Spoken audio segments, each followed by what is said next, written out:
बंधुमाने पवित्र महाशिवरात्रि शिवलिंगरू एक गुप्त जिनिस घर को नहीं आसतु आपणकर समस्त इच्छा पूरण हो आपणको एते टंका मिलिबो जे आपण एहाको गणी गणी थकी जिवे।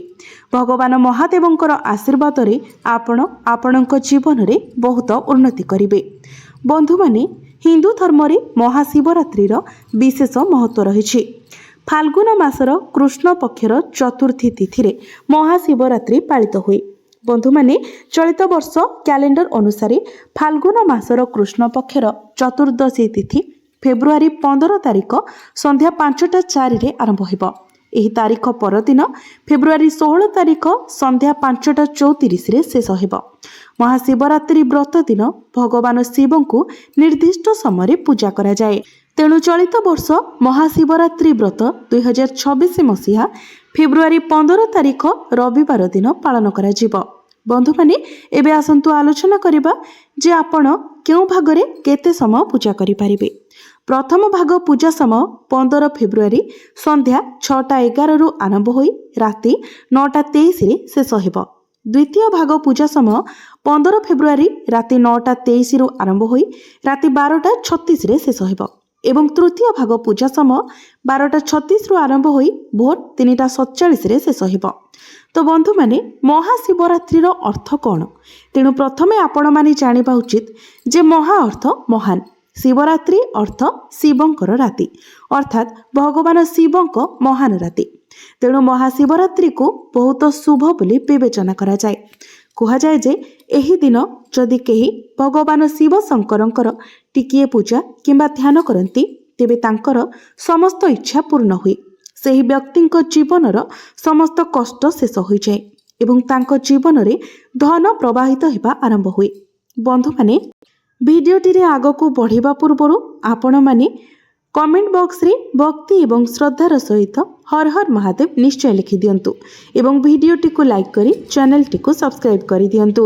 ତ ବନ୍ଧୁମାନେ ଆଜିର ଏହି ଭିଡ଼ିଓରେ ମୁଁ ଆପଣମାନଙ୍କୁ କହିବି ଯେ ମହାଶିବରାତ୍ରିରେ ଆପଣ ଭଗବାନ ଶିବଙ୍କୁ मंदिर रे कौन अर्पण करबा उचित एवं सेठारु आपण कौन फेराई आनिबा उचित जहाद्वारा आपणकर गृह रे दारिद्र्यता दुख कष्ट एवं समस्या सबुदिन पाई शेष होइजिबो।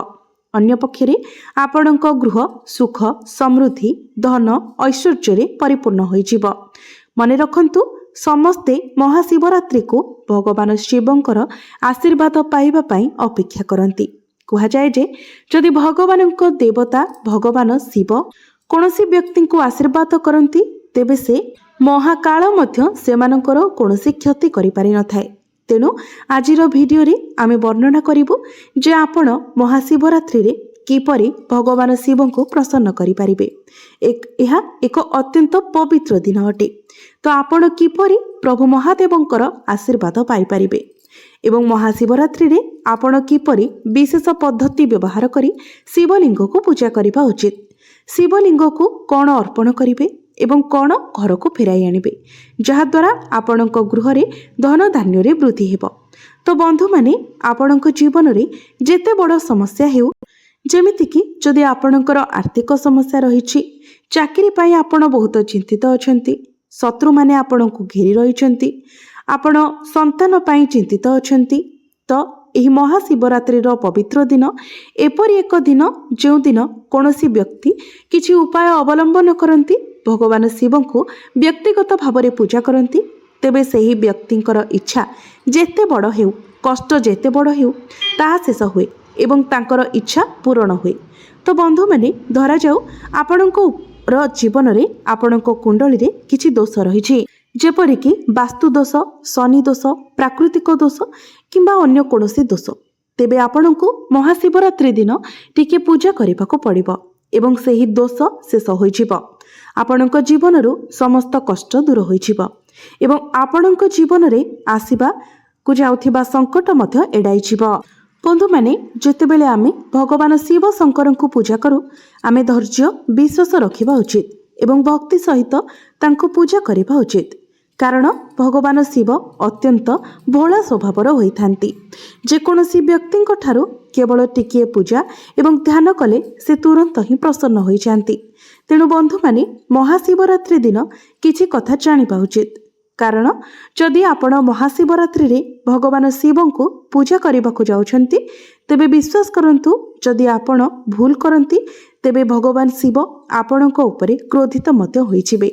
କାରଣ ସେହି ଶିବ ମଧ୍ୟ ରୁଦ୍ର ଅବତାର ନେଇଥିଲେ। ତ ଆପଣ ଯଦି ପୂଜା ସଠିକ୍ ଭାବରେ କରୁଛନ୍ତି ତେବେ ସେହିଦିନ ହିଁ ସ୍ୱୟଂ ଭଗବାନ ଶିବ ଆପଣଙ୍କୁ ଆଶୀର୍ବାଦ ଦେବେ ଏବଂ ସେହିଦିନ ପରଠାରୁ ଆପଣ କେବେ ବି ନିଜ ଜୀବନରେ ସମସ୍ୟାର ସମ୍ମୁଖୀନ ହେବେ ନାହିଁ।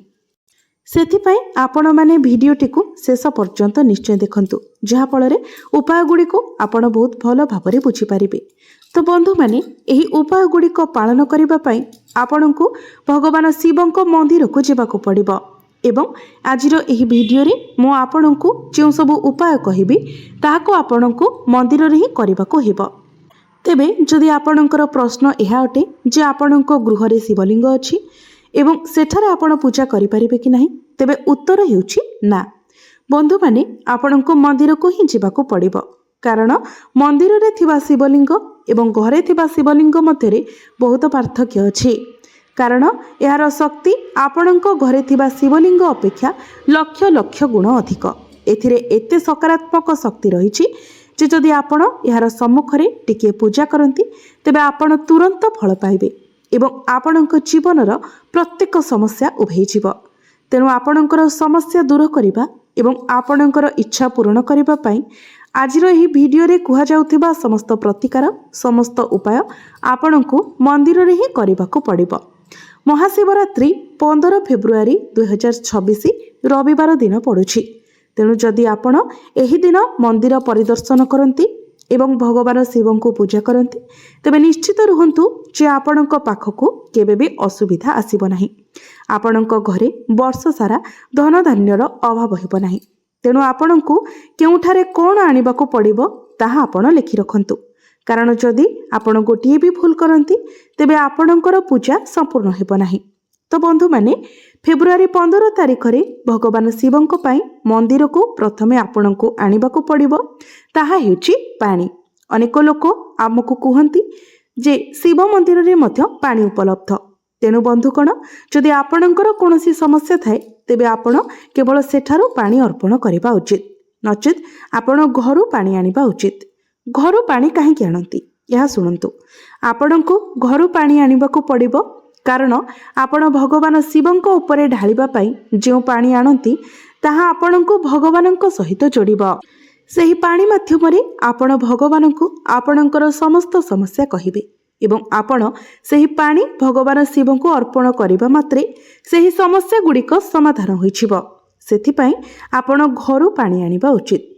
ଆପଣଙ୍କୁ ସବୁଠାରୁ ଗୁରୁତ୍ୱପୂର୍ଣ୍ଣ କାମ ହେଉଛି ଆପଣ ଆଣୁଥିବା ପାଣିରେ କିଛି ବୁନ୍ଦା ଗଙ୍ଗାଜଳ ମିଶାନ୍ତୁ। କାରଣ ଗଙ୍ଗାଜଳ ବିନା ଆପଣଙ୍କର ପୂଜା ସମ୍ପୂର୍ଣ୍ଣ ହେବ ନାହିଁ ବୋଲି ବିବେଚନା କରାଯିବ। ମହାଶିବରାତ୍ରିରେ ଆପଣଙ୍କୁ ପାଣି ଆଣିବା ଉଚିତ। ଏଥିରେ ଗଙ୍ଗାଜଳ ମିଶାଇବା ପରେ ଆପଣଙ୍କୁ 3 ପତ୍ର ବିଶିଷ୍ଟ ବେଲପତ୍ର ଆଣିବା ଉଚିତ। ବେଲପତ୍ରକୁ ପ୍ରଭୁ ଶିବଙ୍କ ପାଇଁ ଅତ୍ୟନ୍ତ ମହତ୍ୱପୂର୍ଣ୍ଣ ବୋଲି ମାନାଯାଇଥାଏ। ଏହା ବ୍ୟତୀତ ଆପଣ ଧଳା ଫୁଲ ନେବାକୁ ମଧ୍ୟ ଭୁଲନ୍ତୁ ନାହିଁ। ଭଗବାନ ଶିବଙ୍କୁ ଧଳା ରଙ୍ଗର ଫୁଲ ଅର୍ପଣ କରାଯାଏ। ସେଥିପାଇଁ ଆପଣ ମହାଶିବରାତ୍ରିରେ ଭଗବାନ ଶିବଙ୍କ ପାଇଁ ଧଳା ରଙ୍ଗର ଫୁଲ ଆଣିବାକୁ ପଡ଼ିବ, ଯାହାଦ୍ୱାରା ଆପଣ ଭଗବାନ ଶିବଙ୍କର ଆଶୀର୍ବାଦ ପାଇପାରିବେ, ଯାହାପରେ ଆପଣଙ୍କ ଜୀବନର ସମସ୍ତ ସମସ୍ୟା ଦୂର ହୋଇଯିବ।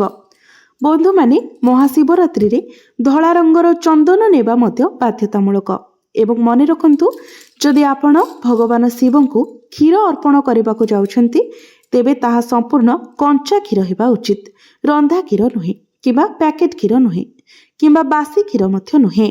ବନ୍ଧୁମାନେ, ଯଦି ଆପଣ ଆପଣଙ୍କର ସମସ୍ତ ଇଚ୍ଛାକୁ ପୂରଣ କରିବାକୁ ଚାହୁଁଛନ୍ତି ତେବେ ଆପଣ ଏକ ଥଳି ନିଅନ୍ତୁ ଏବଂ ସେଥିରେ କଳା ରଙ୍ଗର ଗୋଲମରିଚ ଭର୍ତ୍ତି କରନ୍ତୁ।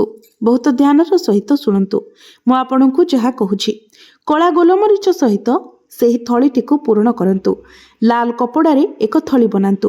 ଏଥିରେ ଆପଣଙ୍କୁ ଏକ ପବିତ୍ର ସୂତା ସହିତ ଲବଙ୍ଗ ଏବଂ କର୍ପୂର ବାନ୍ଧି ଆପଣଙ୍କର ପକେଟରେ ରଖିବାକୁ ପଡ଼ିବ। ଆପଣଙ୍କୁ କେବଳ ଏତିକି ନେବାକୁ ହେବ ଏବଂ 15 ଫେବୃଆରୀ 2026ରେ ମହାରାତ୍ରିରେ ଆପଣ କିପରି ପୂଜା କରିବା ଉଚିତ ମୁଁ ଆପଣଙ୍କୁ କହିଦେଉଛି। ଶେଷ ପର୍ଯ୍ୟନ୍ତ ବହୁତ ଧ୍ୟାନର ସହିତ ଦେଖନ୍ତୁ। ତେବେ ବନ୍ଧୁମାନେ ଏହି ଜିନିଷଗୁଡ଼ିକ ନେଇ ଶିବ ମନ୍ଦିରରୁ ନିଜ ଘରକୁ ମଧ୍ୟ ଏହି ଜିନିଷଗୁଡ଼ିକୁ ଆପଣଙ୍କୁ ଫେରାଇ ଆଣିବାକୁ ପଡ଼ିବ, ଯାହାଫଳରେ ଆପଣ ଧନ ପ୍ରାପ୍ତି କରିପାରିବେ ଏବଂ ଆପଣଙ୍କର ଇଚ୍ଛା ମଧ୍ୟ ପୂରଣ ହେବ। ତେବେ ମନ୍ଦିରକୁ ଯିବା ପୂର୍ବରୁ ଆପଣ ଏହି କଥା ପ୍ରଥମେ ମନେ ରଖନ୍ତୁ ଯେ ମନ୍ଦିରକୁ ଯିବା ପୂର୍ବରୁ କଳା କିମ୍ବା ନୀଳ ପୋଷାକ ପିନ୍ଧନ୍ତୁ ନାହିଁ, ନଚେତ ଆପଣଙ୍କୁ ଭଗବାନ ଶିବଙ୍କର କ୍ରୋଧର ଶିକାର ହେବାକୁ ପଡ଼ିବ। ପ୍ରଥମେ ଆପଣ ଭଗବାନ ଶିବଙ୍କୁ ଏକ ପତଳା ଧାରା ସହିତ ଜଳ ଅର୍ପଣ କରିବାକୁ ପଡ଼ିବ। ତାପରେ ପ୍ରଭୁ ଶିବ ଶଙ୍କରଙ୍କୁ ଆପଣ ଚନ୍ଦନର ଲେପ ଲଗାଇବା ଉଚିତ। ତାପରେ ପ୍ରଭୁ ଶିବ ଶଙ୍କରଙ୍କ ଉପରେ ଆପଣ 3 ପତ୍ର ବିଶିଷ୍ଟ ବେଲପତ୍ର ରଖନ୍ତୁ। 3 ପତ୍ର ବିଶିଷ୍ଟ ବେଲପତ୍ର ରଖିବା ପରେ ଭଗବାନ ଶିବ ଶଙ୍କରଙ୍କୁ ଆପଣ ଧଳା ରଙ୍ଗର ଫୁଲ ଅର୍ପଣ କରନ୍ତୁ। ମନେ ରଖନ୍ତୁ, ଯେଉଁ ବେଲପତ୍ର ଆପଣ ଅର୍ପଣ କରିବେ ତାର ଡେମ୍ଫ ଆପଣ ପ୍ରଥମରୁ ଛିଣ୍ଡାଇ ନେବା ଉଚିତ। ଡେମ୍ଫ ସହିତ କେବେ ବି ବେଲପତ୍ର ଅର୍ପଣ କରାଯାଏ ନାହିଁ ଏବଂ ସେହି ଡେମ୍ଫକୁ ଆପଣ ନଖରେ କିମ୍ବା କୌଣସି ଧାରୁଆ ଅସ୍ତ୍ରରେ କାଟିବେ ନାହିଁ। ହାତରେ ଯତ୍ନର ସହିତ ଆପଣ ତାହାକୁ ଛିଣ୍ଡାଇବା ଉଚିତ। ତେବେ ଏତିକି ଉପାୟ କରିସାରିବା ପରେ ଆପଣ ସେଠାରେ ଛିଡ଼ା ହୋଇ 108 ଥର ବହୁତ ଧ୍ୟାନର ସହିତ ଓମ୍ ନମଃ ଶିବାୟ ମନ୍ତ୍ର ଜପ କରନ୍ତୁ। ତ ଏହି 3ଟି କାମ ଆପଣଙ୍କୁ କରିବାକୁ ପଡ଼ିବ। କେବଳ ଏତିକି କରିବା ପରେ ତୁମେ ଯେଉଁ କଳା ଗୋଲମରିଚ ନେଇଛ ତାହାକୁ ଶିବ ମନ୍ଦିରରେ ଜଳ ସହିତ ସ୍ପର୍ଶ କରିବାକୁ ପଡ଼ିବ, ଶିବଲିଙ୍ଗରୁ ପଡ଼ୁଥିବା ଜଳ ସହିତ। ତାପରେ ଆପଣ ଏହାକୁ ପୁଣି ଥରେ ନିଜର ପକେଟରେ ରଖିଦିଅନ୍ତୁ ଏବଂ ଆପଣ ଶିବଲିଙ୍ଗରେ ଯେଉଁ ଜଳ ଢାଳୁଛନ୍ତି ତାହା ଯେତେବେଳେ ଶିବଲିଙ୍ଗ ଉପରୁ ଝରୁଛି ତାହାକୁ ଆପଣ ସଂଗ୍ରହ କରନ୍ତୁ ଏବଂ ଏହାକୁ ନିଜ ସହିତ ନେଇ ଆସନ୍ତୁ। ଘରକୁ ଫେରିବା ମାତ୍ରେ ଆପଣଙ୍କ ଘରର ଲୋକମାନଙ୍କ ଉପରେ ସେହି ପାଣିକୁ ଛିଞ୍ଚନ୍ତୁ। ଘରର ପ୍ରତ୍ୟେକ କୋଣରେ ପାଣି ଛିଞ୍ଚନ୍ତୁ। ମୁଖ୍ୟ ପ୍ରବେଶ ଦ୍ୱାରରେ ପାଣି ଛିଞ୍ଚନ୍ତୁ। ଆପଣଙ୍କୁ କେବଳ ଏତିକି କରିବାକୁ ପଡ଼ିବ, ଯାହାଫଳରେ ଆପଣଙ୍କ ଗୃହରେ ଥିବା ସମସ୍ତ ନକାରାତ୍ମକ ଶକ୍ତି ଗୁଡ଼ିକ ନଷ୍ଟ ହୋଇଯିବ। ଗୃହର ସଦସ୍ୟଙ୍କ ଉପରେ ଥିବା ନକାରାତ୍ମକ ଶକ୍ତିର ପ୍ରଭାବ ମଧ୍ୟ ନଷ୍ଟ ହୋଇଯିବ। ଯଦି ଆପଣଙ୍କ ଗୃହରେ କେହି କଳା ଯାଦୁ କରିଛନ୍ତି ତେବେ ତାହା ମଧ୍ୟ ନଷ୍ଟ ହୋଇଯିବ ଏବଂ ଆପଣ ଯେଉଁ ଗୋଲମରିଚକୁ ଆଣିଥିଲେ ଯେତେବେଳେ ଆପଣ କୌଣସି ବିଜନେସ୍ ମିଟିଂକୁ ଯାଉଛନ୍ତି କିମ୍ବା ଇଣ୍ଟରଭ୍ୟୁରେ ଯାଉଛନ୍ତି କିମ୍ବା କୌଣସି ବି ଗୁରୁତ୍ୱପୂର୍ଣ୍ଣ କାର୍ଯ୍ୟରେ ଯାଉଛନ୍ତି, ତ ପ୍ରଥମେ ଆପଣ ସେହି ଗୋଲମରିଚକୁ ଗୋଟିଏ ଆଣନ୍ତୁ ଏବଂ ଆପଣଙ୍କ ମୁଖ୍ୟ ଦ୍ୱାର ସମ୍ମୁଖରେ ତାହାକୁ ଚୂର୍ଣ୍ଣ କରିଦିଅନ୍ତୁ। ଭଗବାନ ଶିବ ଶଙ୍କରଙ୍କର ଆଶୀର୍ବାଦରେ ସ୍ୱୟଂଚାଳିତ ଭାବରେ ସମସ୍ତ ସଙ୍କଟ ବାଧାବିଘ୍ନ ଦୂର ହୋଇଯିବ ଏବଂ ପ୍ରତ୍ୟେକ କାର୍ଯ୍ୟରେ ଆପଣଙ୍କୁ ସଫଳତା ମିଳିବ। ତେବେ ସେହି ଗୋଲମରିଚକୁ ଆପଣ ନିଜର ଆଲମାରିରେ ଯେଉଁଠାରେ ନିଜର ଟଙ୍କା ରଖୁଛନ୍ତି ସେଠାରେ ଆପଣ ଯତ୍ନର ସହିତ ରଖିଦିଅନ୍ତୁ ଏବଂ ଯେବେ ବି କୌଣସି ଗୁରୁତ୍ୱପୂର୍ଣ୍ଣ କାର୍ଯ୍ୟରେ ଆପଣ ବାହାରକୁ ଯାଉଛନ୍ତି ସେତେବେଳେ ଗୋଟିଏ ଗୋଲମରିଚ ନେଇ ଭଗବାନ ଶିବ ଶଙ୍କରଙ୍କ ନାଁରେ ତାହାକୁ ଚୂର୍ଣ୍ଣ କରିଦିଅନ୍ତୁ। ଦେଖିବେ ପ୍ରତ୍ୟେକ କ୍ଷେତ୍ରରେ ଆପଣଙ୍କୁ ସଫଳତା ମିଳିବ ଏବଂ ଆସୁଥିବା ସମସ୍ତ ସଙ୍କଟ ବାଧାବିଘ୍ନ ସମସ୍ୟା ମଧ୍ୟ ଦୂର ହୋଇଯିବ। ଆପଣଙ୍କ ଜୀବନରେ ଏତେ ଟଙ୍କା ଆସିବ ଯାହା ଆପଣ କଳ୍ପନା ମଧ୍ୟ କରିନଥିବେ। ବିଶ୍ୱାସ କରନ୍ତୁ ବନ୍ଧୁମାନେ, ମହାଶିବରାତ୍ରି ଦିନ ଆପଣଙ୍କୁ ଏଠାରେ ଭଗବାନ ଭୋଳାନାଥଙ୍କର ଆଶୀର୍ବାଦ ମିଳିବ ଏବଂ ଆପଣଙ୍କ ଜୀବନରୁ ପ୍ରତ୍ୟେକ ସମସ୍ୟା ଦୂର ହୋଇଯିବ। ଏହି ସମସ୍ତ ଉପାୟ ଗୁଡ଼ିକ ଯାହା ଆପଣଙ୍କୁ ଏହି ଭିଡ଼ିଓରେ କୁହାଯାଇଛି ତାହା ବାସ୍ତୁସମ୍ମତ ଅଟେ। ତ ଏହି ଜିନିଷ ଗୁଡ଼ିକୁ ଆପଣ ଅଣଦେଖା କରନ୍ତୁ ନାହିଁ ଏବଂ ପବିତ୍ର ମହାଶିବରାତ୍ରିରେ ଏହି ଉପାୟ ଗୁଡ଼ିକୁ ଆପଣ ନିଶ୍ଚିତ ଭାବରେ ଅବଲମ୍ବନ କରନ୍ତୁ। ନିଜର ମନକୁ ସମ୍ପୂର୍ଣ୍ଣ ଭାବରେ ପବିତ୍ର ରଖନ୍ତୁ ଏବଂ ପ୍ରଭୁ ମହାଦେବଙ୍କର ଆରାଧନା କରନ୍ତୁ। ମନରେ ଛଳ, କପଟ, ଈର୍ଷା, ଦ୍ୱେଷ, ରାଗ ରଖି ଯଦି ଆପଣ କିଛି ଉପାୟ କରୁଛନ୍ତି କିମ୍ବା ଭଗବାନଙ୍କୁ ଡାକୁଛନ୍ତି ତ ଏହାଦ୍ୱାରା ଆପଣଙ୍କୁ କୌଣସି ବି ଫଳ ପ୍ରାପ୍ତି ହୋଇନଥାଏ। ମନକୁ ପବିତ୍ର ରଖି ପରିଷ୍କାର ରଖି ଯଦି ଆପଣ ପ୍ରଭୁ ଭୋଳାନାଥଙ୍କର ଧ୍ୟାନ କରନ୍ତି ଏବଂ ଏହି ଉପାୟ ଗୁଡ଼ିକୁ କରନ୍ତି ତ ନିଶ୍ଚିତ ଭାବରେ ଏହା ଆପଣଙ୍କୁ ଫଳ ପ୍ରଦାନ କରିବ। ତ ବନ୍ଧୁମାନେ, ମୋର ଏହି ଭିଡ଼ିଓଟି ଯଦି ଆପଣମାନଙ୍କୁ ଭଲ ଲାଗିଥାଏ ତ ଭିଡ଼ିଓଟିକୁ ଲାଇକ୍ କରି ଚ୍ୟାନେଲଟିକୁ ସବସ୍କ୍ରାଇବ୍ କରିଦେବେ ଏବଂ କମେଣ୍ଟ ବକ୍ସରେ ଭକ୍ତି ଏବଂ ଶ୍ରଦ୍ଧାର ସହିତ ହର ହର ମହାଦେବ ନିଶ୍ଚୟ ଲେଖିବେ।